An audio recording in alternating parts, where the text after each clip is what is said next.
तो ग्रेजुअली ये समझ में आया यार कि ये तो नॉर्मल फिनोमेना है। और एक्चुअली एडवांस की बात करते हैं कभी हम जेईई एडवांस की, तो जेईई एडवांस में भी तो यही है भाई, 360 का लेट से पेपर है, पेपर तो वेरिएबल होता है नंबर, पर 360 का पेपर है, तो आपके 120 नंबर हैं या 100 नंबर हैं तो आपको एडवांस में आप क्वालिफाई हो जाते हो। तो अल्टीमेटली आप ये समझे हम कि हम अभी तक इस चिंता में थे कि ये नहीं आता, वो नहीं आता, ये नहीं आता, ये नहीं आता। ये एग्जाम ही ऐसी है, ये एग्जाम में कभी भी आपको ये फीलिंग तो आ ही नहीं सकती कि मेरा सब अच्छा चल रहा है, और कभी ऐसी फीलिंग है इसका मतलब आपको इसकी डेप्थ ही नहीं पता एग्जाम की। इस पूरी प्रिपरेशन के दौरान, इस 2 साल के दौरान ऐसा कभी आप फील नहीं करोगे कि यार सब बढ़िया चल रहा है। ऐसा हो ही नहीं सकता, बिल्कुल नहीं हो सकता। आप भाई फिजिक्स, केमिस्ट्री, मैथमेटिक्स या फिजिक्स, केमिस्ट्री, बायो, कुल मिला के एट ए टाइम 4 से 5 चैप्टर खुले होते हैं। 2 चैप्टर को पकड़ने जाते हो तो 2 छूट जाते हैं, फिर उन 2 को पकड़ने जाते हैं तो ये 2 छूट जाते हैं। मैं आपको ऐसे प्लेंटी ऑफ एग्जाम्पल दे सकता हूं जिनकी आईआईटी में 500 रैंक है, 800 रैंक है, 1200 रैंक है, 1800 रैंक है, 2200 रैंक है। उनसे आज भी बोलो कि क्या तुमको जेईई का सिलेबस पूरा आता है, तो वो आपको ये बोलेंगे 11th में मैकेनिक्स तो समझ में आई नहीं, आखिरी में एसएचएम वेव्स फास्ट निकल गया तो उसकी प्रैक्टिस नहीं हो पाई, स्ट्रेट लाइन सर्कल तक तो समझ में आया था, कोनिक सेक्शन कुछ इतने अच्छे से समझ में नहीं आया, पर भाई की 1200 रैंक आ गई। तो पहली बात तो जो आपने 10th की जब एग्जाम देने जाते थे कि 3 बार रिवीजन हो गया, जेईई की प्रिपरेशन में ऐसा नहीं होगा। जेईई की प्रिपरेशन में एग्जाम के 10 दिन पहले भी ये फीलिंग आएगी कि शायद 2 महीने और मिल जाएंगे तो अच्छा हो जाएगा, और 1 साल ड्रॉप ले लोगे तो भी ये फीलिंग आएगी कि 2 महीने और मिल जाएंगे तो अच्छा हो जाएगा। और आपने कोई चैप्टर अच्छा कर भी लिया है तो वो अभी के लिए अच्छा है, 2 महीने बाद ग्रेजुअली आप उस चैप्टर को भूलना शुरू कर देते हो। भूलना, फिर उसको रिवीजन करना पड़ता है, पर इतना टाइम ही नहीं है कि सर हम रिवीजन कर पाए, क्योंकि उसको रिवीजन करने देंगे तो एग्जिस्टिंग जो चैप्टर चल रहा है उसको कब पढ़ेंगे। तो ये ऐसा नहीं है आपके साथ हो रहा है, सभी के साथ ऐसा हो रहा है, और ये नॉर्मल है होना। और इसके साथ जेईई क्लियर भी हो जाती है, नीट क्लियर भी हो जाती है। पहली बात ये समझने की कोशिश करो कि सब परफेक्शन पे मत जाओ कि मुझे सब कुछ परफेक्ट करना है, ऐसा होना ही नहीं है, और ये सोचना भी नहीं है। और ये सोचोगे तो चिंता ही बढ़ेगी, क्योंकि होगा नहीं।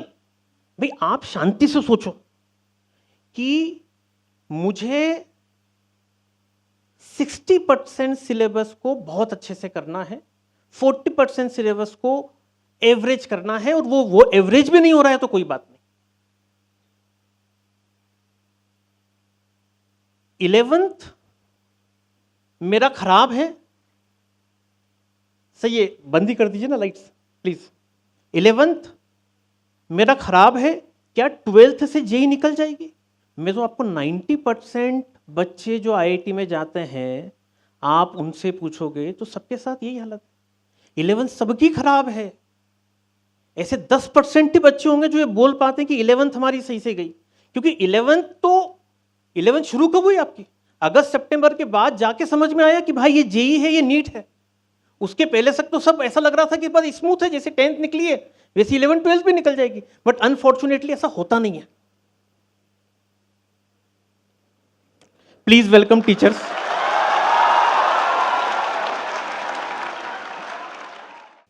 आपने 9th पढ़ी, 9th टफ होती है, 10th रिलेटिवली इजी होती है, वैसे ही 11th बहुत टफ होती है, 12th रिलेटिवली बहुत इजी होती है। अब परफेक्ट टाइम है नीट जेईई प्रिपरेशन का। बिल्कुल ये मत सोचो कि अब तो हाथ से समय निकल गया, इनफैक्ट अब समय शुरू हुआ है। आपको मैं एक एग्जांपल से समझाता हूं, आप समझोगे इसको इस तरीके से। हम क्या सोचते हैं कि भाई 11th के 12 महीने, 12th के 12 महीने, 24 मंथ की प्रिपरेशन है जेईई या नीट की, तो हमारे 12 महीने जो 11th के थे वो तो सर चले गए, तो एग्जैक्टली 50% प्रोबेबिलिटी बची? नहीं, ऐसा नहीं होता। 11th में जब बच्चा होता है तो उसकी जो मेंटल स्टेटस होता है वो इतना ग्रोन नहीं होता, उसको सीखने में समय लगता है। अरे आप खुद बताओ, आपका अप्रैल मई जून dy/dx निकालने में चला गया, आपका अप्रैल मई जून एटॉमिक स्ट्रक्चर एक चैप्टर पढ़ने में निकाल दिया। तो ऐसा क्यों हुआ? तो आपको पहले, सबसे पहले ये समझने की कोशिश करो कि 11th की प्रिपरेशन में एक्चुअल प्रिपरेशन आपके 7 महीने की होती है। शुरू के 3 महीने जो होते हैं वो आपके फंडामेंटल्स को स्ट्रॉन्ग करने के लिए दिए जाते हैं। अब आपके फंडामेंटल स्ट्रॉन्ग हो गए। मैं इसको एक इस तरीके से समझाता हूं। जब एक बिल्डिंग, एक इमारत बनती है ना, तो आप देखना उस इमारत को कभी ध्यान से देखो। कभी आपके घर के सामने बन रही हो और आप रेगुलर बेसिस पे 2 साल से उस इमारत को बनते देख रहे हो, तो आपको पता लगेगा कि शुरू के 4 महीने तक तो फाउंडेशन पे काम चला। वो 4 महीने तक लग रहा था कि काम तो करते हैं, कुछ हो तो नहीं रहा यहाँ पे, कुछ प्रोडक्टिविटी तो आई नहीं। उसके अगले 4 महीने पता लगा 5 मंजिल आ गई। तो अभी जो 11th है ना, वो आपका फाउंडेशन था। उसमें लगता है समय, उसको सीखने में लगता है समय। 12th में उतना समय नहीं लगेगा। पहली बात तो 12th इजी पड़ती है, 12th इजी हो जाती है। इजी होने के 2-4 कारण हैं कि सबसे पहली इंपॉर्टेंट चीज तो यह है कि आपके फंडामेंटल्स हो गए। जो 13 घंटे आप 11th में अप्रैल में जून के महीने में देते थे, और जितना उस 13 घंटे देने पर गेन करते थे, उतना ही गेन करने के लिए अब आपको सिर्फ 4 घंटे लगते हैं। आपने आपकी जो दिमाग की स्ट्रेंथ है उसको 3 फोल्ड बढ़ा रही। वैसा जनरली जब हम आईआईटी में पढ़ते थे तो ऐसा कहा जाता था कि दूसरे कॉलेज का जो इंजीनियर होता है ना, उसको वही चैप्टर पढ़ने में कभी 10 घंटे लगते हैं ना, तो एक आईआईटी ग्रेड को पढ़ने में 2 घंटे लगते हैं। ऐसा क्यों? ऐसा इसलिए क्योंकि वो जो जेई एडवांस देता है ना, तो जेई एडवांस उसकी स्ट्रेंथ, दिमाग की स्ट्रेंथ डेवलप कर देता है। तो अभी वो स्ट्रेंथ अब आपकी आ गई। आपने कभी 11th में 10 दिन नहीं पढ़ाई करी, तो उस 10 दिन ना पढ़ने के कारण जो लॉस हुआ, वो लॉस 12th में आके 2 दिन ना पढ़ने के कारण हो जाएगा। मतलब try to understand my point कि 12th का एक एक दिन इंपॉर्टेंट है। जो बीत गया सो बीत गया, और उसके लिए कोई चिंता की बात नहीं है। मैं आपको ऐसे प्लेंटी ऑफ एग्जांपल देता हूं जिन्होंने 11th कहां से करी, तो महू से करी। महू में क्या किया? रेगुलर स्कूल किया। 12th में आके एडवांस की प्रिपरेशन शुरू करी, 1 साल ईमानदारी से पढ़ाई करी, जेई निकल गई। थोड़ा सा 1 साल सब चीजों से डिटेच हो जाओ, बस 1 साल के लिए। और सबसे बड़ा डिस्ट्रैक्शन आपको पता ही है, आपका मोबाइल है। पता नहीं क्यों हमने अपने आप को इतना ग्लोरीफाई कर रखा है। हम क्या होता है, हम सुबह 8 बजे कोचिंग के लिए निकलते हैं, कोचिंग पे पढ़ाई करते हैं, रात को 9 बजे जब घर जाते हैं तो घर पे जाते ही बैग फेंकते हैं, और पेरेंट्स को क्यों ये दिखाने की कोशिश करते हैं बहुत बड़ा काम करके आए। ऐसा कुछ भी नहीं करके आए, नॉर्मल है, ये सब कर रहे हैं। और ये करना है तो ही जेईई या नीट होनी है। इनफैक्ट ऐसा क्यों नहीं हो सकता? हम अपने आप को क्यों नहीं एक चैलेंज दे सकते कि यार क्या करेंगे, थोड़ा सा अपने रूटीन में चेंज लाएंगे।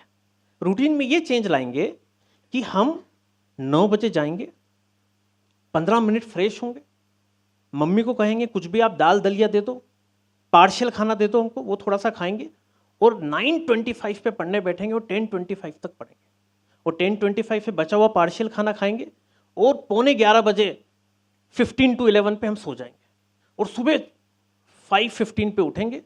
और कंसिस्टेंटली ऐसा 1 साल तुम करके देखो, मजा आ जाएगा। तुम अपने आप में चेंज पाओगे। जो आज अपने आप को समझ रहे हैं ना वो RR1 में है, और जो समझ रहे हैं यार हम तो RR4 में हैं, आप देखना 1 साल में बहुत बड़ा चेंज आएगा। ऐसा बोलना नहीं चाहिए बट सही बात है। 11th में शायद तुम्हारे IQ के कारण तुम अच्छा कर गए, 12th पूरा हार्डवर्क बेस्ड है। मैकेनिक्स में एक बार का IQ काम कर जाता है, बट इलेक्ट्रोस्टैटिक्स से लेके AC तक में थोड़ा फॉर्मूला बेस्ड होता है। IQ की इंपॉर्टेंस कम हो जाती है, इंस्टेड ऑफ द प्रैक्टिस की इंपॉर्टेंस बढ़ जाती है। और अल्टीमेटली जेई में AR1 लाना है, जेई में टॉप 100 लाना है, तो चलो IQ की बात कर लेते हैं। बट अदरवाइज हमें नीट की बात करें या जेई में 1000 से 10,000 रैंक की बात करें, तो ये पूरा प्रैक्टिस बेस्ड है, पूरा प्रैक्टिस बेस्ड है। ऑर्गेनिक इनऑर्गेनिक में क्या IQ का काम है? फिजिकल केमिस्ट्री थोड़ी प्रैक्टिस कर लो ईमानदारी से, फॉर्मूला बेस्ड 8 क्वेश्चन में से 4 इजी आएंगे, वो तुमसे बन जाएंगे। तो थोड़ी बहुत चीजें इंपॉर्टेंट है 12th के लिए। पहली सबसे इंपॉर्टेंट चीज है कि मैं इस साल में कोशिश करूंगा कि एक भी क्लास मिस ना हो। मैं क्लास मिस नहीं करूंगा। लाइफ का बस ये वाला साल तुम अपनी जेई को नीट को दे दो, तुम ड्रास्टिकल डिफरेंस पाओगे बेटा। और कहीं ना कहीं देखो, मैं डरा नहीं रहा हूं, तो सोचो तो, मान लो कभी अगले साल जेई नहीं निकली तो यार इशू तो आ जाएगा लाइफ में यार। पर मैंने एक बार 100% दे दिया ना, उसके बाद भी जेई नहीं निकली तो गिल्ट नहीं रहेगी। मैं बहुत बहुत मतलब मेरे साथ के स्कूलमेट से मिलता हूं, या जो आपके सीनियर से जो पास आउट होके 10 साल हो गए, उनकी गिल्ट लाइफ में एक ही थी कि सर उस समय हमने बेईमानी कर ली। अपना 100% दो। देखो सब जानते हैं, पेरेंट्स भी जानते हैं, टीचर्स भी जानते हैं, सोसाइटी सब जानती है कि वो कंपटीशन है, वो खूब टफ कंपटीशन है, तो सिलेक्शन की प्रोबेबिलिटी कम होती है। बट ऐसा नहीं है कि नहीं होती। जेई में आईआईटी नहीं होती तो एनआईटी होती है, बिट्स होती है, तो प्लेंटी ऑफ ऑप्शन है। कभी ईमानदारी से मेहनत करो। 15 लाख बच्चे एग्जाम देते हैं, प्रॉपर कोचिंग करके 2 लाख बच्चे एग्जाम देते हैं। कोचिंग में ईमानदारी से पढ़ते 1 लाख हैं, और जो उसमें थोड़ा सा 10% एक्स्ट्रा इफर्ट दे देते हैं। क्या मतलब, क्या वो इफर्ट का? संडे वेस्ट नहीं किया भाई। संडे कोचिंग नहीं है तो क्या हुआ, अपन तो आ गए ना यार। आ गए सुबह 8 बजे से रात को शाम को 6 बजे तक कोचिंग में किसी रूम में बैठ के पढ़ लिया। और नहीं आ पा रहे हैं कोचिंग तो घर पे अपने आप को वैसा करा। कुछ आपको इफर्ट तो देने पड़ेंगे यार बेटा, बिना इफर्ट के काम नहीं चलेगा। आप साउथ में जाओगे तो वहां बच्चे 9 से प्रिपरेशन शुरू कर देते हैं। तो कम से कम हमने 9 से शुरू नहीं करी, हमने 11 से शुरू करी। हमने कम से कम 9th और 10th में स्कूल लाइफ को तो जिया है, कोई बात नहीं, वो भी अच्छी बात है। बट कम से कम अब 12 तो 100% दें यार, अपना 100% 12th दें। और कभी आपको इस चीज की चिंता हो रही है ना कि सर 11th का रिवीजन कैसे होगा, बाकी चीजें कैसे होगी? ये सिस्टम 15 साल से रिवीजन करवाते आया है। ये सिस्टम 15 साल से जेई में और पिछले 4-5 साल से नीट में बच्चों को ट्रेन करते आया है। आपको बस कुछ नहीं करना है, जो हो रहा है प्रेजेंट चीज को ईमानदारी से करना है। अपने आप आपको नोटिस आ जाएगा 20 अप्रैल को कि नेक्स्ट संडे को आपका एनएलएम का टेस्ट है। उसके बाद नोटिस आ जाएगा केमिकल इक्विलिब्रियम का टेस्ट है। उसके बाद नोटिस आ जाएगा केमिकल बॉन्डिंग का टेस्ट है। तो रिवीजन सिस्टम को पता है आपका करवाना है और वो करवा लेगा।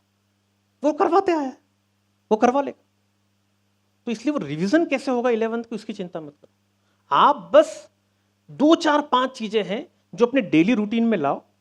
एक तो ये डिसाइड करो कि भाई मैं छुट्टी नहीं करूंगा, सर दुखने पे छुट्टी नहीं होगी।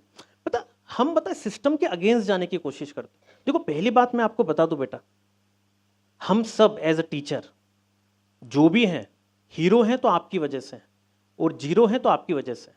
आपका जेई में सिलेक्शन होता है, आपका अच्छा होता है तो ही सिस्टम का फायदा है। सिस्टम को डिसिप्लिन में रखने में मजा नहीं आता है। इन्विजिलेटर को आपको डांटने में मजा नहीं आता है। वो बस ये चाहते हैं आपके साथ कि भाई तू पढ़ने आया है तो ईमानदारी से 1 साल पढ़ ले, फिर मौका नहीं मिलेगा। ये जेल सिर्फ 1 साल की है, अगले साल सब बाहर, और अगले साल सिर्फ गिल्ट रहेगी कि सर मौका था, पढ़ सकते थे, मेरे बगल वाले ने 13 घंटे पढ़ा, उसका पेपर में फोटो है, वो जा रहा है आईआईटी गुवाहाटी में सिविल में, वो भी एवरेज था, वो जा रहा है, बट मैं उसके बराबर का था। सर मुझे प्राइवेट कॉलेज जाना पड़ रहा है, और बस उसका कारण ये था मैंने पता सिस्टम में दिमाग लगाना शुरू कर दिया। क्यों लगा रहे हो यार सिस्टम में दिमाग? ये 16 साल पुराना सिस्टम है, इसमें मत लगाओ दिमाग।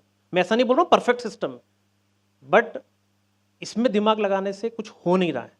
इसमें क्यों दिमाग लगा रहे हो कि सर आज मैं बीमार था तो कल क्यों छुट्टी करवाई? भाई सिस्टम जब बहुत धीरे धीरे करके मैच्योर हुआ है, जितनी आपकी उम्र है सिस्टम की उम्र भी उतनी है भाई, ऑलमोस्ट सेम ही है। आपका बर्थ सिस्टम 2010 का है, 2009 2010 का सिस्टम है, आप भी 2008-10-9 के होंगे। तो सिस्टम आप इतना मैच्योर हो चुका है, तो इसलिए सिस्टम में मत लगाओ दिमाग, इस चीज में दिमाग लगाओ कि सिस्टम का कहना है कि क्लास टीचिंग के साथ साथ सेल्फ स्टडी का भी उतना ही इंपॉर्टेंस है। कभी आप इतने बीमार हो कि आप क्लास नहीं आ सकते तो क्लास नहीं आते ना, मतलब आप इतने बीमार हो कि क्लास आ सकते हो पर सेल्फ स्टडी नहीं कर सकते, और ये कौन सी बात हो गई? मतलब इसका मतलब ये है कि आप उस सेल्फ स्टडी को कुछ समझ नहीं रहे हो। और बेटा मैं ऐसा कहता हूँ, आप कितना कोरिलेट कर पाते हो उस चीज़ को, नीट के लिए भी और आईआईटी के लिए भी, बट वो आईआईटी से रिलेटेड इसलिए बोल रहा हूँ। आप आईआईटी में जाने की तैयारी कर रहे हो, उसमें पहला आई है, आई का मतलब होता है खुद, आई माई सेल्फ, और दूसरा भी आई है, और तीसरा टी है। तो टी टी का काम कर रहा है। हमारा जो मिसिंग है ना वो आई है। एक बच्चा आया मेरे पास, बड़ी अच्छी बात बताता हूँ, एक नीट का बच्चा मेरे पास आया, उसका कहना है कि सर मेरे को फिजिक्स नहीं बन रहा है, बहुत चिंता हो रही है मुझे, बिल्कुल नहीं बनता फिजिक्स, बस फिजिक्स बन जाएगा ना सब अच्छा हो गया। मैंने ठीक है, तेरे फुल टेस्ट के मार्क्स बता। तो उसने कहा कि बायो 360 का पेपर था, मेरे 220 आए, केमिस्ट्री 180 का पेपर था, नीट की बात कर रहा हूँ, फुल टेस्ट मॉक टेस्ट जो होते हैं कोचिंग पे, 180 में से मेरे 75 आए, और फिजिक्स में मेरे 20 नंबर ही आए। मैंने छोड़ दे फिजिक्स को। अरे तेरे बायो में कौन से अच्छे आए? बायो में कितने आए? अरे बायो में तो कम से कम हार्ड वर्क करके ला सकता था ना। तू उस चीज में तेरे डीएनए में फिजिक्स नहीं है तो छोड़ना उसको। भाई तेरे डीएनए में कभी बायो और केमिस्ट्री है तो कम से कम उसमें 90% पे लाने की कोशिश कर। मतलब मैं आपको आपकी बात से समझाता हूं। भाई हम चिंता कर रहे हैं, हमसे फिजिक्स का रोटेशन नहीं बनता। भाई मेरे से केमिकल बॉन्डिंग बनता है तो केमिकल बॉन्डिंग को परफेक्ट करने की कोशिश करूं ना। कम से कम मैं कोचिंग के टॉपर से 80% केमिकल बॉन्डिंग में लाने की कोशिश करूं।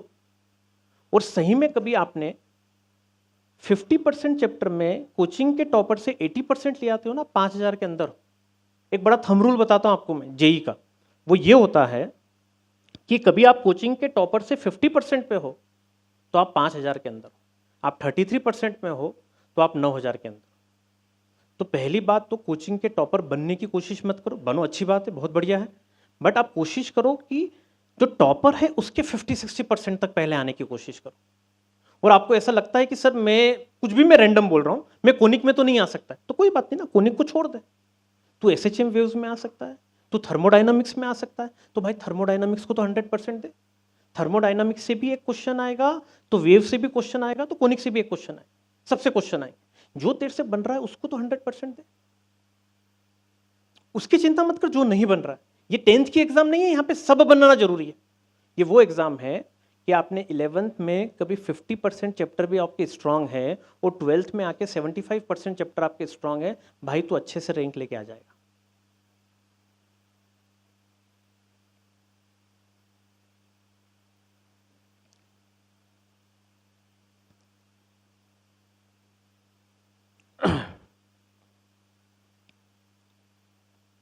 आईआईटी एक्चुअली टफ है, 500 रैंक लाना है तो।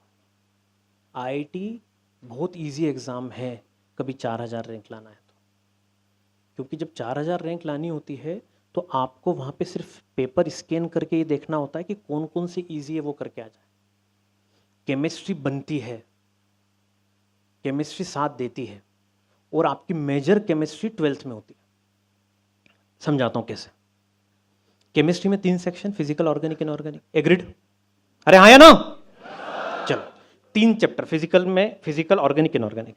फिजिकल जो 33% आनी है उसकी 20% आप 11th में पढ़ते हो, आयनिक, थर्मो सब। पर जो 15% है या जो रिमेनिंग 13% है वो आप 12th में पढ़ोगे, इलेक्ट्रो पढ़ोगे, सॉलिड पढ़ोगे, सॉल्यूशन पढ़ोगे। तो जो फिजिकल 13% आपको 12th में पढ़नी है, और इनऑर्गेनिक और ऑर्गेनिक मेनली, केमिकल बॉन्डिंग छोड़ दो या पीरियोडिसिटी छोड़ दो, पूरी की पूरी आपकी 12th में होती है। कभी इज्जत से अभी भी तूने सोच लिया कि भाई मुझे जेई में जाना है, तो केमिस्ट्री 66% आज भी तेरी नहीं हुई है, 66% केमिस्ट्री नहीं हुई है। अभी भी इज्जत से ऑर्गेनिक के नोट्स बनाना शुरू कर दे, डेली ऑर्गेनिक रिवाइज करना शुरू कर दे। आज से शुरू करके यार नहीं, अब मैं ईमानदारी से 12th के मैथमेटिक्स पे फोकस करूंगा, मेरे से नहीं बनता, कोई बात नहीं यार, आर डी शर्मा से शुरू कर, आर डी शर्मा से शुरू कर, मत लेस इंगेज। पहले आर डी शर्मा से शांति से एक एक क्वेश्चन देख, सॉल्यूशन देख, क्वेश्चन देख, सॉल्यूशन देख, अपनी मसल मेमोरी को स्ट्रॉन्ग करने की कोशिश कर कि कम से कम अब मुझे फॉर्मूला सोचने की जरूरत नहीं पड़ेगी, क्योंकि अब वो मसल्स में आगे इतनी बार कर लिया मैंने। एक बार थोड़ा आर डी शर्मा 3-4 घंटे देते। मान लो लेट्स एक एग्जांपल लेता हूं, मेरा बाइनोमियल हो गया, बाइनोमियल हो गया, तुझे तुझे तुझे नहीं आई फील, तूने क्लास मिस कर दी, तुझे समझ में कम आया, तो कोई बात नहीं, आर डी शर्मा ले, आर डी शर्मा से इज्जत से 4 घंटे 5 घंटे संडे को दे। सर संडे देना पड़ेंगे भाई, संडे को शाम को 6 बजे से 11 बजे तक बाइनोमियल को इज्जत से दे, तो 11 बजे फील करेगा नहीं यार हो जाएगा क्वेश्चन, वो जेई मेंस में एडवांस में इजी आएगा तो बन जाएगा, तो वो टाइम देना पड़ेगा। और वो मैं देखो, मैं भी एग्री करता हूँ इस बात को, घर पे वो नहीं होता है, तो रुकना ही नहीं है संडे को घर पे, कोचिंग आ जाओ, एक सेल्फ स्टडी का कोई रूम होता है वहाँ पे कोने में बैठो, अपने आप को जब कोचिंग आ रहे हो तो टारगेट दो, पिताजी छोड़ने आ रहे हैं या वेन से आ रहे हो तो अपने आप को टारगेट दो कि आज संडे है, सुबह 8 बजे से लेकर रात को 9 बजे तक पूरा मेरा समय है, मेरे को प्लान करना है। तो अगले लास्ट वीक में मेरे साथ क्या क्या दिक्कतें आई थी, मेरे को थर्मो कम समझ में आया था, मेरे को बाइनोमियल कम समझ में आया था, मेरे को केमिकल बॉन्डिंग कम समझ में आई थी, तो आज मैं क्या करता हूँ 4 घंटे केमिकल बॉन्डिंग को देता हूँ, बाइनोमियल कम समझ में आया था 4 घंटे बाइनोमियल को देता हूँ। अपने आप को टारगेट दो और उस अचीवमेंट को एंजॉय करो कि हाँ यार कर लिया है मैंने इतना, अब मैं बाइनोमियल में परफेक्ट हो गया। क्या जेईई नीट है क्या? ऐसी बहुत सारी बाइनोमियल, पीएनसी, केमिकल बॉन्डिंग मिला दोगे तो जेईई बन जाएगी, और कुछ अलग थोड़ी ना। कई बार बच्चों के क्वेश्चन आते हैं मुझे कि सर यहाँ पे सेल्फ स्टडी का टाइम नहीं मिलता है। मतलब आप ये समझो मैं आप पहली बैच नहीं जिससे डील कर रहा हूँ, आप ऐसी 15वीं 16वीं बैच हो जिसके साथ मैं डील कर रहा हूँ, और यही करता हूँ मैं। तो ये बहुत जेन्युइन क्वेश्चन है जो आता है कि सर सेल्फ स्टडी का समय नहीं मिलता। तो मैंने क्या किया, आज से करीब 4-5 साल पहले की बात है कि मैंने संडे टेस्ट कर दिया, ऐसा 1 महीने तक किया, संडे टेस्ट होगा और बाकी दिन पूरी सेल्फ स्टडी होगी। होता क्या था पता है आपको, संडे टेस्ट, बाकी समय पूरी सेल्फ स्टडी। बच्चा 1 बजे तक क्लास में बैठता था, 1 से 2 लंच करता था, 1 से पौने 2 तक लंच करता था, 2 बजे से लेकर बहुत ईमानदारी से पढ़ने बैठता था, क्या सेल्फ स्टडी अच्छे से पढ़ना है, बहुत कुछ है। 5 साढ़े 5 बजे तक मोटिवेशन जीरो। फिर क्या करते हैं, वो उसको देख के हाय चलें क्या, ब्रेक ले ले क्या, थोड़ा इन्विजिलेटर को परेशान करता था क्योंकि भाई बच्चे का मोटिवेशन डाउन हो। तो ये सब सिस्टम देख चुका है। फिर सिस्टम ने क्या किया कि अच्छा 2 बजे बच्चा पढ़ने बैठता है और 5:30 बजे तक उसका मोटिवेशन डाउन हो जाता है, तो ऐसा करो कि 5:30 बजे ब्रेक दे के उसका एक टेस्ट रख दो, तो टेस्ट के नाम से फिर मोटिवेशन आ जाएगा। कुछ तो अंदर की भी इच्छा होती है ना कि थोड़े नंबर तो लाएं, बेइज्जती होती है ना, सब नंबर पढ़ते हैं तो सबके सामने। तो 5:30 से 7 टेस्ट हो गया, 7 बजे के बाद ये रियलाइजेशन हो गया कि यार टेस्ट में नंबर आ नहीं रहे हैं, तो 7 से 9 समहाउ करके हमने अपने आप को एक्सटेंड करके पढ़ लिया। तो मैं आपको एक बहुत बेसिक सी बात ये बताना चाह रहा हूँ कि सेल्फ स्टडी का समय कभी आपको कम लग रहा है ना, इसलिए उसकी वैल्यू है। जिस दिन सेल्फ स्टडी का समय खूब मिलने लग जाएगा ना, मैंने करके देख लिया, मतलब आपको रियलाइज कराने के लिए मैं आप पे एक्सपेरिमेंट करूं 1 महीने तक और 1 महीने बाद आप रियलाइज करो, इसलिए 1 महीने में आपका समय व्यर्थ करूं, वो मैं अब क्यों करूं जब मैंने वो चीज करके देख लिया आज से 4 साल पहले कि भाई सेल्फ स्टडी का समय कम है तो वैल्यू है। जिस दिन बच्चे को सेल्फ स्टडी खूब दे दी आपने, उसकी वैल्यू खत्म हो जाएगी। और दूसरी सबसे महत्वपूर्ण बात मैं आपको बता रहा हूं, सुनना, वो ये है, मैंने एक बच्चे से पूछा यार कि तू बता नीट में या जेईई में क्या आता है, तो उसने बोला कि बड़ा सिंपल है सर, फिजिक्स आता है, केमिस्ट्री आता है, मैथमेटिक्स आता है। 1982 के पहले इंग्लिश भी आता था, अब नहीं आता। बायो, नीट की बात करोगे तो बायो आता है, गलत बात। पीसीएम और पीसीबी तो आता है, वो सबको पता है, पर उसके बाद भी नंबर नहीं आ रहे हैं। नंबर क्यों नहीं आ रहे हैं? तो नंबर क्यों नहीं आ रहे हैं? तो एक तीसरी एक बहुत इंपॉर्टेंट चीज आती है कि बच्चे को टेस्ट कैसे देना है ये नहीं आता। द अनफॉर्चुनेट पार्ट, ऐसी कोई किताब नहीं होती, ऐसा कोई टीचर नहीं होता जो आपको 2 घंटे का लेक्चर देके या रोज के 1-1 घंटे के लेक्चर, 50 लेक्चर देके ये सिखा दे आपको कि टेस्ट कैसे देना है।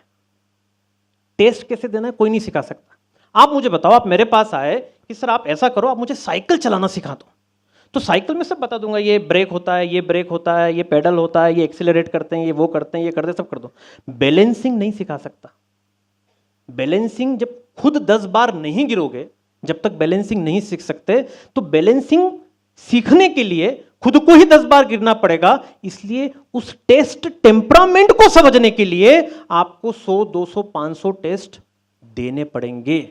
भाई जब मैं टेस्ट देता हूं ना, तो एक क्वेश्चन मैंने लिया, मैंने 4 मिनट 5 मिनट सॉल्व किया, 5 मिनट बाद लग रहा है क्या करूं, आगे 3 मिनट देके सॉल्व कर लूं या अगले क्वेश्चन पे जाऊं? चलो मैं अगले पे चले जाता हूं। अगले पे चला गया, अरे यार इसमें तो 8 मिनट लग रहे हैं, उसको ही पहले वाले को कर लेता तो अच्छा रहता। तो ये पूरी जद्दोजहद के साथ 1.5 घंटे का टेस्ट निकलता है। तो हमें ये जो फेज है टेस्ट का कि मैं क्वेश्चन को करूं या क्वेश्चन को छोड़ूं, क्वेश्चन को करूं या क्वेश्चन को छोड़ूं, कौन कौन से करना है। हो सकता है शुरू के 8 डिफिकल्ट हो, बाद की इजी हो, होता है। जेई मेंस का पेपर हुआ, कई बच्चों के साथ ऐसा हुआ कि भाई पेपर तो सबको सेम आया एक पर्टिकुलर शिफ्ट में, पर उसके पास जो टफ क्वेश्चन है वो शुरू में आ गए, तो वो पैनिक कर गया, वो गिव अप कर गया। उन शुरू के 8 क्वेश्चन में रख के पता लगा 1.5 घंटे हो गए उसके। पर कभी उसने प्लेंटी ऑफ टेस्ट दिए होते तो उसको इस बात का रियलाइजेशन हुआ होता, प्लेंटी ऑफ टेस्ट दिए होते तो इस बात का रियलाइजेशन उसको हुआ होता कि नॉर्मल फिनोमिना है। जब मैंने कल्पवृक्ष में टेस्ट दिए थे तो वहां भी ऐसा कई बार हुआ मेरे साथ कि शुरू के 1.5 घंटे के टेस्ट में शुरू के 50 मिनट एक भी क्वेश्चन नहीं बना, एक भी नहीं बना, और आखिरी के 30-40 मिनट में बहुत सारे क्वेश्चन बन गए। उसका बड़ा कारण सिंपल था कि जो तेरा सेक्शन था उसमें शुरू के क्वेश्चंस क्या थे, टफ थे। भाई जितने टफ है उतने इजी भी हैं, पर वो जो इजी क्वेश्चन है वो अलग से हाईलाइटेड तो है नहीं, वो तो हमको पूरे गो थ्रू करना पड़ेगा पेपर से तभी पता लगेगा। और वो कोई नहीं सिखा सकता आपको, टेस्ट टेम्परामेंट कोई नहीं सिखा सकता।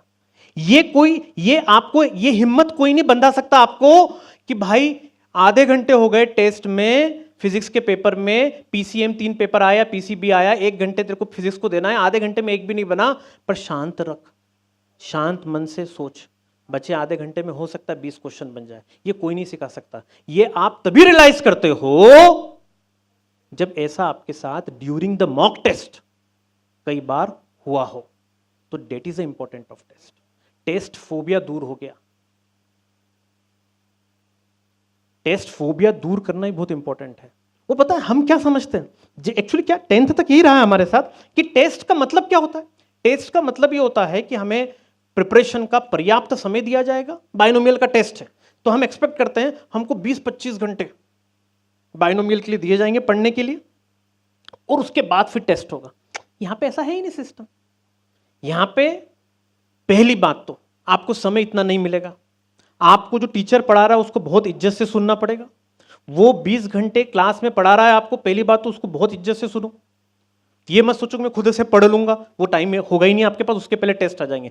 पहली चीज तो आपको टाइम ना देने के कारण बताता हूं सिस्टम क्यों टाइम नहीं देता है आपको बाइनोमियल के टेस्ट के पहले या किसी भी XYZ चैप्टर के पहले। रीजन बड़ा सिंपल सा है कि आप पहली बात तो क्लास में पढ़ चुके हो ना, 20-25 घंटे वहां दे रखे। दूसरा 5-6 घंटे आपको मिलेंगे, आधा अधूरा नॉलेज हो जाएगा आपको। फिर आप एक टेस्ट दो, फिर टेस्ट दोगे तो आपको रियलाइजेशन होगा कि यार अच्छा बाइनोमियल में इस तरीके के क्वेश्चन आते हैं। मैं तो थ्योरी पढ़ रहा था। भाई फिजिक्स पढ़ना तो आपने इसी साल सीखा, मैथमेटिक्स तो चलो 10th में भी वैसे ही पढ़ते हैं, 11th में वैसे पढ़ते हैं। फिजिक्स और केमिस्ट्री, स्पेशली फिजिक्स की बात करूं तो 10th में तो आपने वो थ्योरम व्योरम और वो डेफिनेशन होती थी, यहाँ पे तो न्यूमेरिकल होता है। तो जब हम टेस्ट देते हैं और जब टेस्ट में नहीं बनते हैं तो वो गिल्ट फीलिंग होती है। उस गिल्ट फीलिंग के कारण नेक्स्ट डे हम सुबह 4 बजे उठते हैं और फिर उसके लिए मेहनत करते हैं। और ये प्रोसेस जिसने अपना ली उसके पहले टेस्ट में नंबर नहीं आएंगे, पर जो बाइनोमियल का 8th टेस्ट होगा तब तक जाते जाते वो भी उतना ही ग्रो हो जाएगा जितना वो बच्चा था जिसका बाइनोमियल के फर्स्ट टेस्ट में नंबर आया। मैटर नहीं करता फर्स्ट टेस्ट में नंबर कितने आए, मैटर ये करता है 8th टेस्ट आते आते 6 या 8 टेस्ट होते हैं आपके ऑन एन एवरेज एक चैप्टर के। मैटर ये करता है कि जो 6th टेस्ट हो रहा है तब तक आते आते तूने अपने टॉपर से गैप कितनी कम कर ली, ये ज्यादा मैटर करता है, ये ज्यादा मैटर करता है। तो आपको अल्टीमेटली इस चीज पे ध्यान रखना है कि भाई आज पहला टेस्ट है ना, भाई मेरी प्रैक्टिस कम थी यार, मैं ठीक है मैंने एनालिसिस कर लिया, एनालिसिस ठीक ठाक किया, कुछ कुछ समझ में आया, कुछ समझ में नहीं आया, अब मैं थोड़ी सी और प्रैक्टिस करता हूँ। अब मैं उठा लेता हूँ सिंगेज या वॉट एवर जो भी अपन सब्जेक्ट की बात करें, डीसी पांडे उठा लेता हूँ या वॉट एवर जो भी आप सब्जेक्ट पढ़ते हो, बुकलेट उठा लेता हूँ। तो अब मैं इज्जत से सुबह 4 बजे उठ के इसके सॉल्व एग्जाम्पल को क्वेश्चन पढ़ता हूँ, 5 मिनट सोचता हूँ, सॉल्व एग्जाम्पल से समझने की कोशिश करता हूँ। भाई फिजिक्स की स्पेशली बात करूँ मैं आपको या फिजिकल केमिस्ट्री की बात करूँ तो थ्योरी में तो कुछ है ही नहीं ना, सॉल्व एग्जाम्पल से रियलाइजेशन होता है कि भाई इस क्वेश्चन को ऐसे अप्रोच करते हैं। तो पढ़ूंगा मैं सॉल्व एग्जाम्पल, उठूंगा मैं 4 बजे, ये सब पेन लूंगा तभी रिजल्ट आएगा भाई, अदरवाइज नहीं आएगा।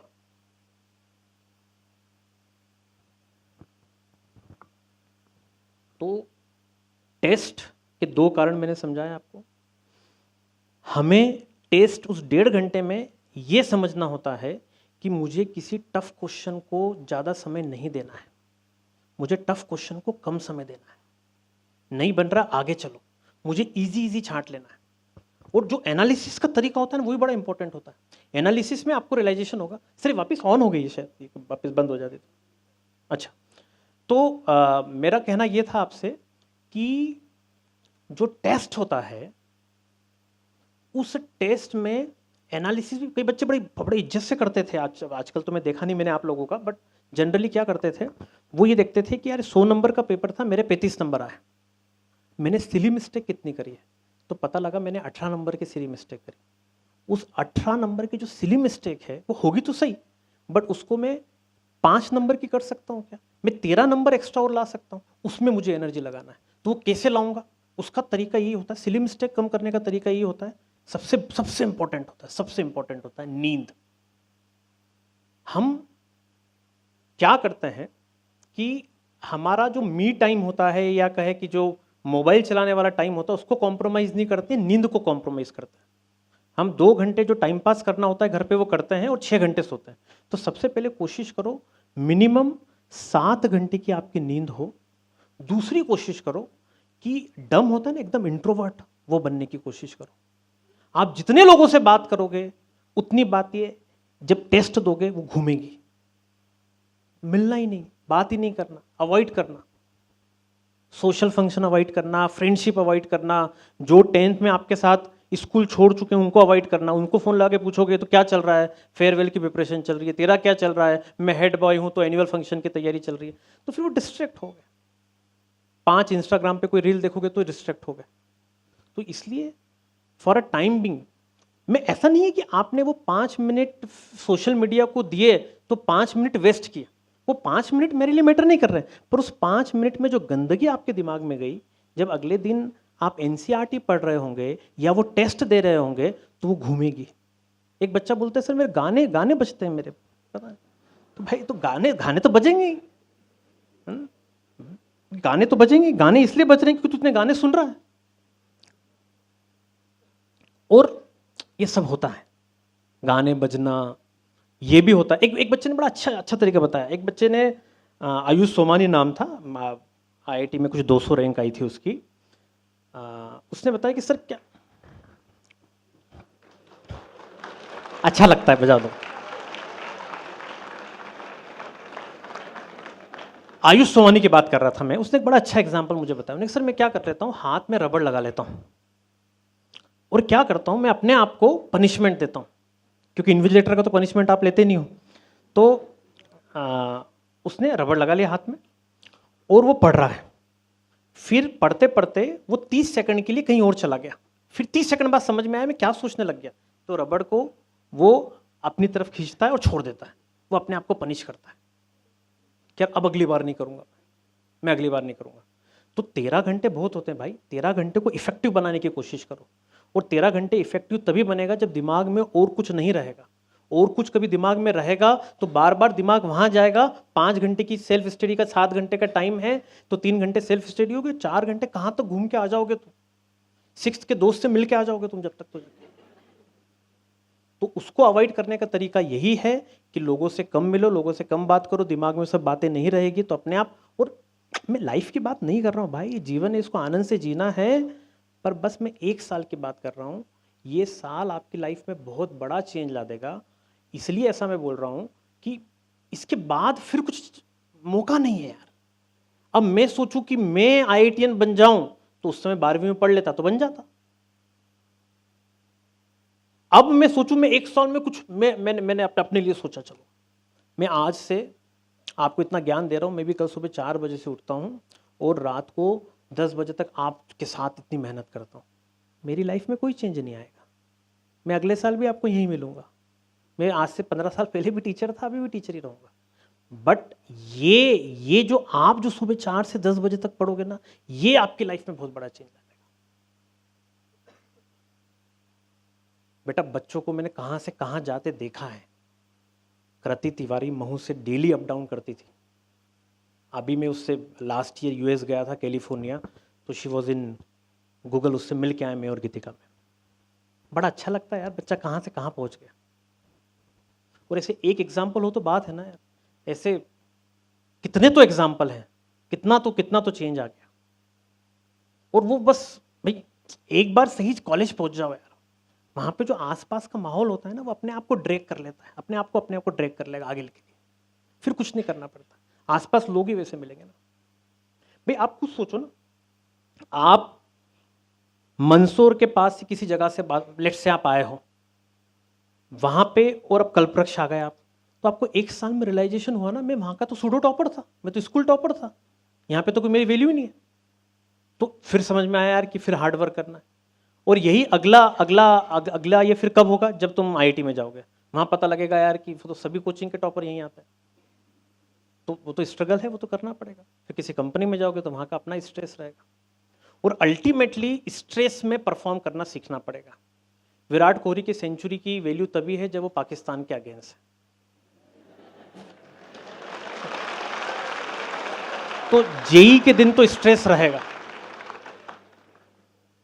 सर, स्ट्रेस बहुत है पढ़ाई का, तो रहेगा यार। जब तुम किसी कंपनी के सीईओ बनोगे, भाई ऑब्वियस सी बात है, कभी अच्छे कॉलेज में जाते हो या अच्छे डॉक्टर बनते हो तो ऑपरेशन करोगे तो स्ट्रेस नहीं रहेगा, सामने वाले का क्या होगा। तो स्ट्रेस तो रहेगा, अब बिना स्ट्रेस के कुछ हो नहीं सकता है, तो स्ट्रेस के साथ जीना तो पड़ेगा। और नहीं तो फिर कुछ नहीं है, मिडिल क्लास मीडियोकर लाइफ तो है ही, वो तो ऑप्शन हमेशा ही है। बट चांस है हम सब मिडिल क्लास को एक अपर मिडिल क्लास में जाने का, वो ये एजुकेशन ही है, इसके अलावा कोई दूसरा ऑप्शन है नहीं, और बहुत बहुत सरल ऑप्शन है। और ऐसा भी नहीं है कि फॉर एवर यही करना पड़ेगा, एक साल बाद चीज़ें बहुत चेंज हो जाती है। आईआईटी की लाइफ, मुझे पता नहीं कितने बच्चे आपके साथ डिस्कस करते हैं जो टॉपर स्टॉक करवाते हैं, आईआईटी की लाइफ चिल है, मतलब शनिवार रविवार तो छुट्टी होती ही है, और बाकी पीछे बैठ के बच्चा प्रोफेसर के लेक्चर में सोता ही है, जैसे वहाँ पे सो रहा है पीछे। नहीं सो रहा कोई भी, ऐसे कह रहा हूँ। एनीवे, मैंने बहुत सारी बातें आपसे कही, मैं कुछ पॉइंट्स भी लिख के आया हूँ, कुछ मेरे पॉइंट्स बचे हैं तो मैं आपके साथ वो डिस्कस कर लेता हूँ। और आप में से कोई कुछ क्वेश्चन पूछना चाहता है रिलेटेड टू 12th प्रिपरेशन तो वो मुझसे पूछ भी सकता है, क्योंकि वो उसका क्वेश्चन नहीं होगा, सबका होगा।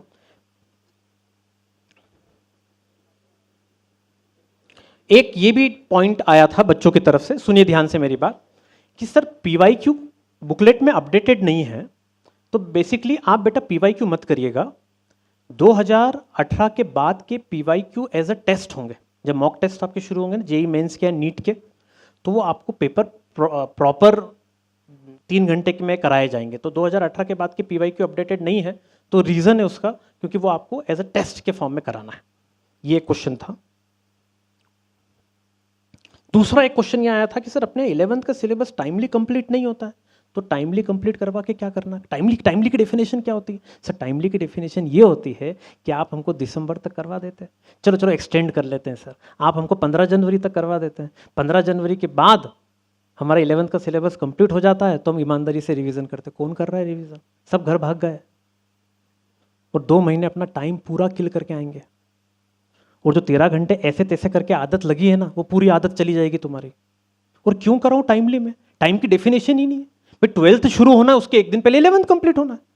और कंप्लीट कराने की परिभाषा बड़ी सिंपल सी है बेटा, थर्मोडायनामिक्स या chemical bonding. Sir chemical bonding आपको नहीं लगता 60 दिन तक आपने पढ़ाया? भाई तू ऐसा कर, किसी और की कॉपी उठा के देख ले, किसी और, मतलब समझ गए तो तुम केमिकल बॉन्डिंग कंपेयर कर लेना, तो तुमको पता लगेगा कि वहां पे हाइब्रिडाइजेशन पढ़ाई, ड्रेगोज रूल तो बताया ही नहीं सर, वहां पे स्ट्रक्चर ऑफ ऑक्सिलिक एसिड तो बताया ही नहीं सर। तो भाई जो केमिकल बॉन्डिंग पढ़ाया ना, वो केमिकल बॉन्डिंग नहीं है, वो पूरी इनऑर्गेनिक केमिस्ट्री का 70% पोर्शन है। और यही बात हम सब में करते हैं। ग्रेविटेशन, भाई ग्रेविटेशन तुमको इतना इज्जत से पढ़ाया कि तुम जब 12th में इलेक्ट्रोस्टैटिक्स पढ़ोगे तो तुमको समझ में आएगा यार कि हमको कैलकुलस की तो पूरी प्रैक्टिस करा दी, तुम्हारे लिए कैलकुलस आसान हो जाएगा। तो टाइमली सिलेबस कंप्लीट कराने का कोई लॉजिक नहीं बनता बेटा। सिलेबस ऐसा कंप्लीट कराओ कि बच्चा 11वीं में कैलकुलस से डरना बंद कर दे, बच्चा 11वीं में टफ क्वेश्चन को देखकर उससे कैसे जूझना है ये सीख जाए। जूझना लाउड हो गया ना ज्यादा। तो वैसे तो सिलेबस सब हो ही गया, अभी तुम्हारे फुल टेस्ट होंगे।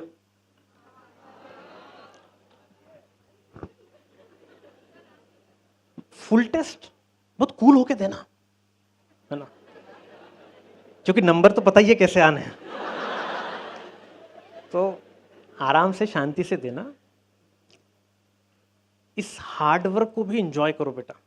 जो पास आउट हो गए ना, वो इस टॉर्चर को मिस करते हैं, और ये लाइफ में टाइमली तुम्हारे साथ हो गया बेटा।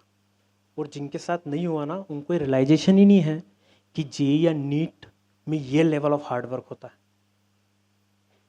उनको ये लगता है कुछ नहीं है, यूट्यूब पे सामने बैठ जाओ, 8-8 घंटे लेक्चर करो अटेंड, नीट या जेईई निकल जाती है। नीट और जेईई कितनी पेन चलाई, मसल मेमोरी कितनी स्ट्रॉन्ग करी, इस पर बेस्ड होती है। टीचर का अपना इंपॉर्टेंस है जो 5 घंटे में ख़त्म हो जाता है। 8 घंटे टेबल के सामने बैठ के पढ़ना होता है, जो हम घर पे नहीं कर सकते। हम नहीं कर सकते 15 मिनट का ब्रेक हुआ तो 15 मिनट में फिर से टेबल पे जाके चेयर पे जाके बैठ जाएं। इन्विजिलेटर चाहिए जो चिल्लाए। सर वो आपके साथ तो बड़े रूडली चिल्लाते हैं, तो क्या करें? बेटा बैठ जा प्लीज। तुम क्या रिस्पॉन्ड करोगे उसको? नहीं करोगे बेटा। आप समझो, ये सब करके देख लिया भाई। मैं सुबह, मेरा काम ही यही है, 16 साल से यही कर रहा हूं कि बच्चे को डिसिप्लिन में बिठाना, और डिसिप्लिन के लिए थोड़ा रूड होना पड़ता है। और अल्टीमेटली आप भी समझो, इस बात को समझो। कभी सर ये आपको ऐसा नहीं लगता, ये तो मैंने सिविक्स पढ़ा था, ह्यूमन राइट्स पढ़े थे सर, मैंने इस इसके अगेंस्ट से सूसू भी नहीं जाने देते। भाई क्या होता है, मैं आपको बताता हूँ इसका। मैं आपको ये सूसू की कहानी भी पूरी समझाता हूँ, क्योंकि इस पे भी पीएचडी करी मैंने, इस पे भी पीएचडी करनी पड़ी। आप लोगों ने किसी लायक छोड़ा ही नहीं। वो होता क्या है, फोन पॉकेट में है, वाइब्रेशन पे, और वाइब्रेशन पे वो फोन बजा। अब वो जब तक मन तो नहीं लग रहा, सर देखना पड़ेगा कि रिप्लाई आया ही नहीं आया सामने वाले का। तो फिर वॉशरूम जाएंगे, मोबाइल निकालेंगे, रिप्लाई आ गया, अरे यार रिप्लाई कंपनी का मैसेज था। ये हो रहा है 90% केस में। 10% में सिस्टम भी गलत हो सकता है कि उसको एक्चुअली वॉशरूम जाना था, तो सिस्टम बोलता है जाओ और आके सिटअप्स लगा लो। उसमें भी इशू, आप सिटअप्स लगवाते, अरे क्या गया यार, तुमको पोलाइटनेस सिखा रहे हैं यार। और दूसरी बात देखो, एक सिंपल सी बात बता दो, तुम मेरे बच्चे हो, इन्विजिलेटर मेरे बच्चे नहीं है, मुझे तुमको सिखाना है, इसलिए तुमको डांटना है। जो मेरा होगा उस पर मुझे काम करना है, तुमको पोलाइटनेस सिखाना है। इस सिस्टम में सबसे इंपॉर्टेंट चीज है, जेईई या नीट निकले ना निकले, सॉरी बोलना तो सिखा दूंगा मैं। हर चीज में कुछ भी गलती हो ना हो, सॉरी, आगे से नहीं होगा। सामने वाले का ईगो शांत हो गया ना यार। हमारा फोकस उससे लड़ाई करना नहीं है, हमारा फोकस, बार बार हम भूल जाते हैं कि हमारा दुश्मन कौन है।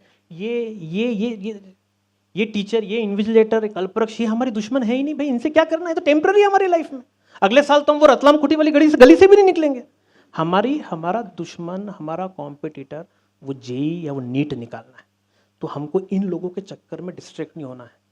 ये भूखे तो इनको सॉरी बोल देना, sorry sorry. Focus JEE NEET रखना है। ये मैं सिखा सकता हूं, तुम मेरे बच्चे हो इसलिए। ये इससे ही जेईई निकलेगी, ऐसे ही निकलेगी।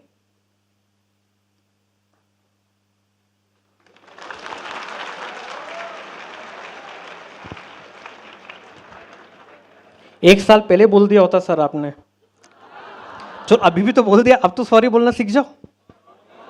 आसपास इतने इन्विजिलेटर है, उनको सॉरी बोलो। अरे मैं बता रहा हूं बेटा, वो सब आपके माँ या पिता के बराबर हैं। ज्यादा गलती हो जाए ना तो पैर छू लिया करो कि आगे से नहीं होगा। तुमको दुआएं मिलेगी बेटा। इस लाइफ में खूब अनुभव हुआ।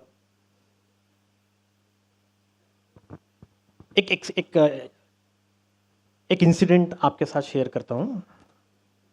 ये बात है 2008 की, सुनिएगा ध्यान से। अच्छा इंसिडेंट है, शायद आपको लाइफ में इससे कुछ सीखने या समझने का मौका मिले। 2008 में मैं कोटा में काम करता था, टीचर था फिजिक्स का, गीतिका मैम मैथमेटिक्स की टीचर थी। हमने जॉब स्विच करके दिल्ली शिफ्ट किया, तो कार से ड्राइवर, मैं और गीतिका मैम कोटा से निकले रात को, अगले दिन सुबह दिल्ली पहुंचना था। आगे ट्रॉली जा रही थी, उसके पीछे की लाइट नहीं थी, ड्राइवर स्पीड में गाड़ी चला रहा था, हम पूरे ट्रॉली के अंदर चले गए। मैंने उस 3 या 5 सेकंड के लिए मौत को बहुत पास से देखा है। कहीं ना कहीं दुआएं रही होगी तो मैं उतने बड़े इंसिडेंट से बाहर आ गया। तो मैं ये जो दुआ शब्द है ना, इसका इम्पोर्टेंस समझा रहा हूँ आपको। मैं एक और आपको एग्जांपल बताता हूँ। मैंने जेई एडवांस लिखी, जो समय जेई एडवांस नहीं होती थी, वो जेई एग्ज़ाम होती थी। मैं बात कर रहा हूँ सन 2001 की। मैं ऐसा बड़ा सा रूम था, भोपाल में एग्ज़ाम देने गया था। मैं पीछे पीछे मेरा नंबर था, बैठा था। वहाँ पे सब्जेक्टिव कॉपी मिलती थी कि आपको सब्जेक्टिव होता है 8 से 10 फिजिक्स का, 8 से 10 मैथमेटिक्स का पेपर, 10 से 12 ब्रेक, 12 से 2 फिजिक्स का, 2 से 4 ब्रेक और 4 से 6 केमिस्ट्री का। 2-2 घंटे के 3 पेपर होते थे, 6 घंटे होते थे, बीच में 2-2 घंटे के 2 गैप हो गए। अब उस समय जेई में 3500 सीट हुआ करती थी, 3500 जेई में सीट होती थी। 2001 की बात बता रहा हूँ। मैं पीछे बैठ के पेपर दे रहा था, केमिस्ट्री का पेपर था। 2-4 क्वेश्चन फिजिकल के बने, ऑर्गेनिक ज़्यादा बनी नहीं। इनऑर्गेनिक उस समय, इनऑर्गेनिक का ट्रेंड नहीं था, इनऑर्गेनिक इतनी पूछी नहीं जाती थी। जेई मतलब फिजिकल और ऑर्गेनिक, इनऑर्गेनिक तो धीरे धीरे पिछले 10 साल में वेटेज बढ़ा। तो एक क्वेश्चन आया कि वाइट प्रेसिपिटेट और HCl डाला तो एक स्मेली गैस निकली। अब आपको आएगा, सॉल्ट एनालिसिस में पढ़ाया जाएगा। तो ऐसा लगा यार कि इसका आंसर ZNS होता है, चलो अपन तुक्का लगा देते हैं ZNS। और बाहर आके जब चेक किया तो तुक्का सही बैठ गया, ZNS जेई में हो गया। चाहता तो ZNS की जगह कुछ और आता। वो कब कब कब ZNS लिखा, वो जब 2 घंटे पूरे हो गए और वो एग्जैक्टली वो पेपर लेने वाला, जब पेपर लेने कॉपी लेने मेरे तक आने वाला था, उस समय ऐसे ही लिख दिया, चलो ZNS लिख देते हैं। बैठे तो बैठे तो कोई बात नहीं, सब्जेक्टिव एग्जाम थी और सही हो गया, 8 नंबर मिल गए। वो 8 नंबर नहीं होते तो IIT में नहीं होता। तो अब वो कैसे चमका? वो इसलिए चमका बेटा ZNS कि उस समय ईमानदारी से खूब याद करने की कोशिश की थी, तो अपने आप इंट्यूशन डेवलप हो गए। आप जब खूब मेहनत करोगे ना, ये बात आपको आज समझ में नहीं आएगी, 12th के बाद समझ में आएगी, कि जब हम खूब 5 बार NCERT पढ़ ली, टीचर्स के नोट्स 4 बार पढ़ लिए, तो फिर रियलाइजेशन होता है और समझ में आता है कि यार 4 ऑप्शन में से 2 एलिमिनेट करने के बाद जो बचे हुए 2 कौन से होंगे, ये निकालना सीख जाते हो। और वो सीखते तभी है जब खूब प्रैक्टिस होती है। अदरवाइज तो पता लगा कि 2 ऑप्शन एलिमिनेट किए और इन 2 में से कोई होंगे, पता लगा जो एलिमिनेट किए उनमें से ही सही हो जाए। तो वो उनमें से सही होगा, इनमें से सही होगा, ये डिसाइड करने के लिए भी आपको अल्टीमेटली हार्डवर्क ही करना पड़ता है। और इस बात को ध्यान में रखना पड़ता है कि हमको हमारा दुश्मन, हमारा कॉम्पिटिटर, हमारा एम वो नीट और जेई है, इसको समझना पड़ता है। आप किसी इन्विजिलेटर के साथ या रिसेप्शन में किसी के साथ या किसी टीचर के साथ या कल्पवृक्ष के किसी भी स्टाफ के साथ कुछ भी करते हो, तो अल्टीमेटली बेटा आपने 15 मिनट उनके साथ हॉट टॉक हुई आपकी, 15 मिनट बाद वो अपने काम में चला गया, आपके 5 घंटे बिगड़ गए। उसने मेरे को ऐसा कैसे बोल दिया, उसको तो ये बोलना था, उसने ऐसा गलत बोल दिया, ऐसा नहीं बोलना था। अरे जो भी हो बेटा, आपका आधा दिन चला गया। आपके आधे दिन की इंपॉर्टेंस से मेरे आधे दिन की इंपॉर्टेंस अब नहीं रही। आई एम एट 43, अब मेरी लाइफ में कोई बड़ा चेंज नहीं आएगा। अब हमारे जो हम स्टाफ हैं, हमारी लाइफ में चेंज नहीं आएगा। आपके टाइम की इंपॉर्टेंस है और वो आपको समझना पड़ेगी। मैं सुबह सुबह घर से पैदल आता हूं, तो वो एक ऑटो वाला एकदम पास से गया, उसने चश्मे साइड में हट। अब मैं उससे क्या लड़ाई करूं, क्या उससे तो गलत तो बोला नहीं, चश्मा तो लगाते हैं अपन। तो चिल करो ना यार, उसको थोड़ा सा टेक इट इजी लो, ज्यादा चीजों को दिल पे नहीं लेना। दिल पे क्या लेना है भाई, ये क्वेश्चन क्यों नहीं बना, दिल पे क्या लेना है यार, बाइनोमियल में नंबर नहीं आ रहे यार, 3 टेस्ट हो गए यार, सुबह 4 बजे उठ रहा हूं यार, पर नंबर नहीं आ रहे, ये दिल पे लेना है। तो ये पहले तो प्राइवेटाइज होना चाहिए ना कि भाई मुझे दिल पे क्या लेना है, मैं दिल पे गलत चीज ले रहा हूं। मम्मी को बोला था मैंने कि आज खाने में जो है ये वाली सब्जी रखना, ये सब्जी रख दी, अब मम्मी को मैं निपटा रहा हूं फोन पे ब्रेक में। क्या यार, वो माँ है तेरी यार। उसने ये सोच के रखा कि शायद इसमें प्रोटीन विटामिन ज़्यादा होंगे इसलिए रखा। Thank you sir. तो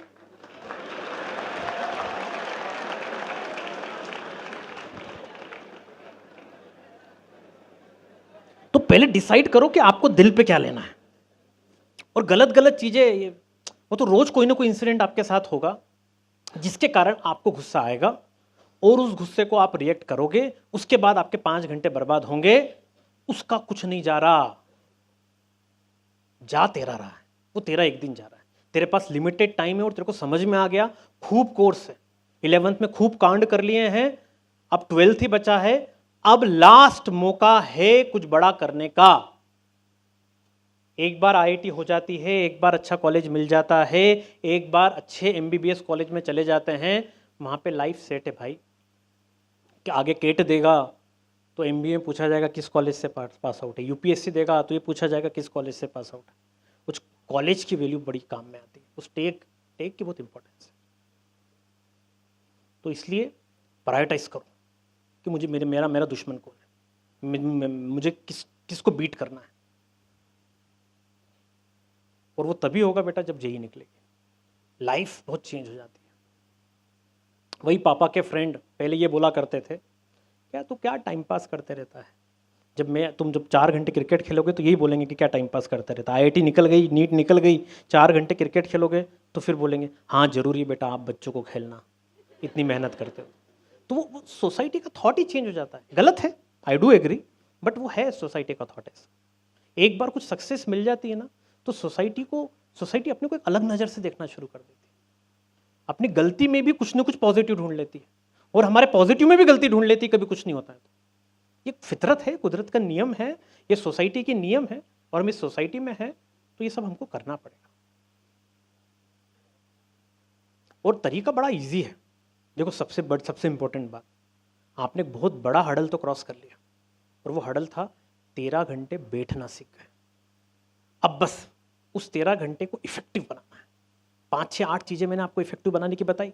जब दिमाग बाहर जाए तो अपने आप को पनिशमेंट दो, अपने आप को पनिशमेंट दो और कोशिश करो। सबसे अच्छी बात है, आपको सिस्टम तो अलाउ करेगा, आगे भी अलाउ करेगा, फोन जैसी कोचिंग में आया उसको स्विच ऑफ कर दो। पेरेंट्स को बहुत अर्जेंसी होगी तो सिस्टम के नंबर है ना उनके पास, वो कॉल कर लेंगे, समाव आपको कनेक्ट हो जाएंगे। फोन देखना ही बंद कर दो, रात को भी ऑफ ही रखो। अपने आप दोस्त आपके कनेक्शन में नहीं आएंगे, तो अपने आप चीज़ें आपको डिस्ट्रैक्शन नहीं आएगी। नहीं तो वो 12th में स्कूल के दोस्त क्या कर रहे हैं तो वो कोई मतलब नहीं है उस चीज़ का, वो जानने का कोई मतलब नहीं। हम अलग लाइफ में आ गए, अब हमारी ये लाइफ है, इसमें हम देखते हैं हम क्या कर सकते हैं। ईमानदारी से टेस्ट में परफॉर्म करो। आप बच्चे की चीटिंग करते हैं, भाई किस लिए कर रहा है तो चीटिंग, क्या होगा वो करके? एक मोबाइल में दूसरे मोबाइल में आंसर भेज रहा है उसको मैसेज करके, क्या तू समझ ले, तू क्या, तू 13 घंटे जेल में मत तेरे को कौन बोल रहा है तेरे को यहाँ रुकने के लिए? माता पिता को बोल देता कि मुझे नहीं करना कंटिन्यू, तो नहीं होता। जब तूने डिसाइड किया कि भाई मुझे 100% अपना देना है तो फिर ईमानदारी के साथ दूंगा। अभी भी मैं बेईमानी करूंगा तो कैसे काम चलेगा? अभी भी मैं इस चीज का पेन लूंगा, पेरेंट्स को जाके ये बोलूंगा कि आज मुझे 2 घंटे खड़ा रख दिया। मैं आपके सामने 1 घंटे से तो खड़ा हूं अभी प्रोबेबली, तो आपको भी 2 घंटे किसी ने खड़ा रख दिया तो कौन सी बड़ी चीज है यार? किसी ने आपको सिटअप्स लगा दिए 10 तो कौन सी बड़ी चीज है यार? उसको टेक इट इजी लो ना यार, ठीक है। एनीवे, आप और कोई क्वेश्चन मुझसे पूछना चाह रहे हैं तो आप हैंड रेस करके मुझे बता सकते हैं, मैं आपको माइक भिजवा दूंगा तो आप मुझसे क्वेश्चन पूछ लीजिए।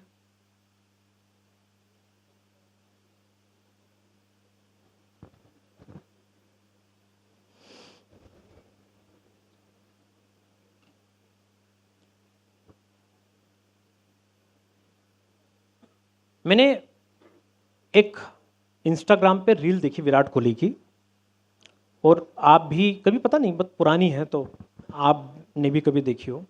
उसने कहा मुझे फ़र्क नहीं पड़ता, मुझे 365 दिन एक जैसा खाना दे दो, बॉइल्ड खाना मैं खाऊंगा, मुझे फ़र्क नहीं पड़ता।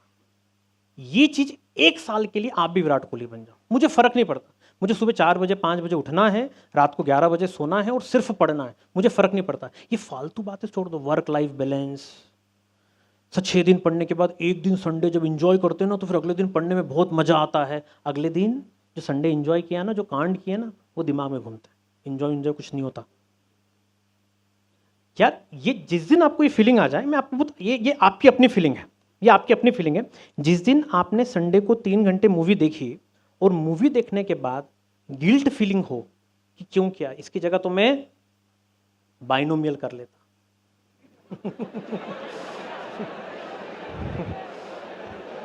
तो इसकी जगह मैं पढ़ लेता तो ज़्यादा सही होता है। जब ये गिल्ट फीलिंग आने लग जाएगी ना, उस दिन आप आधे डॉक्टर या आधे आईआईटीएन बन गए। वो गिल्ट फीलिंग जब तक नहीं आती है ना, वो चीज़ बार बार होती है। तो अल्टीमेटली वो बात गिल्ट फीलिंग की है। तो वो आ जाए तो ठीक है, नहीं आए तो फिर बेटा सिर्फ 13 घंटे से आईआईटी होती तो फिर क्या बात थी। होती वो गिल्ट फीलिंग से, यार मैंने क्यों टाइम वेस्ट कर लिया। संडे मिला था मुझे, इस हफ्ते भर में ये दिक्कतें थी, ये समझ में नहीं आया, ये समझ में नहीं आया, इसमें नंबर कम आया, ये वैसा हो गया, मेरे दोस्त से क्वेश्चन बन रहे हैं, मेरे से नहीं बन रहे हैं। और वो संडे मैंने फिर वही मूवी देख ली या फिर कहीं चला गया। पेरेंट्स, देखो पेरेंट्स की बात समझने की कोशिश करो। उन्होंने हरा चश्मा पहन रखा है, उनके लिए आप उनके बाबू हो, तो उनके लिए तो आप 13 घंटे पढ़ रहे हो, मतलब बहुत बड़ा काम कर रहे हो। पर आप ये मानो ये बहुत नॉर्मल है। हर इंडिया में कहीं भी जो डॉक्टर बन रहा है, जो इंजीनियर बन रहा है ना, वो इतना हार्ड वर्क कर रहा है। वो डिसिप्लिन होकर घर पे कर रहा है, कोचिंग पे जाके कर रहा है, पर वो इतना हार्ड वर्क कर रहा है। अब वो हार्ड वर्क आवर्स फिक्स है। वो 9 से कर रहा है तो 6 घंटे रोज कर रहा है, तो 4 साल में उतना ही होता है। और तुम 11 से कर रहे हो तो तुम 12 घंटे कर रहे हो, तो 2 साल में उतना ही होता है। तो नंबर ऑफ आवर्स उतने ही देने पड़ेंगे। मैं उन 5% बच्चों की बात नहीं कर रहा हूँ जो न्यूटन आइंस्टीन है, पर अदरवाइज जो 95% बच्चा है वो इतना हार्ड वर्क कर रहा है। हमारे ज़माने में भी जो आईआईटीएन बना उसने भी इतना हार्ड वर्क किया, तुम्हारे ज़माने में भी जो आईआईटीएन बनेगा उसको भी इतना हार्ड वर्क करना पड़ेगा। और सबसे अच्छी बात है, this hard work is temporary and success which you will going to get, the take which you will going to get is permanent. वो देख लो तुम, वो परमानेंट, वो तुमसे फिर कोई नहीं छीन पाएगा, वो फिर कोई नहीं छीन पाएगा। फिर लाइफ में बहाने रह जाएंगे, शायद मैं पढ़ लेता, मुझे 2 महीने जॉइंडिस नहीं होता तो शायद हो जाता, उसमें तुम्हारी पिता भी माँ भी सपोर्ट कर देगा, हाँ बेटा तू भी लायक था, बट वो तेरी फिजिकल हेल्थ नहीं काम करी। कुछ नहीं होता बेटा, फिजिकल हेल्थ की भी बड़ी बेसिक सी चीज़ें होती है। आप ईमानदारी से खाने पे काम करो, आप खाने पे ये काम करो कि मुझे ऑयल का नहीं खाना। बहुत बड़ा रोल होता है खाने का। जब हम इस लेवल का काम करते हैं ना, इस लेवल का स्ट्रगल करते हैं, तो हमें पता है कि जब हमारा फिजिकल कुछ हो नहीं रहा है तो हमें डाइजेशन में दिक्कत आएगी, हमारी मेटाबॉलिज्म अफेक्ट होगा, तो हम खाने पे बहुत ध्यान रखना होगा। हमें फाइबर बहुत से ज़्यादा इंटेक करना पड़ेगा।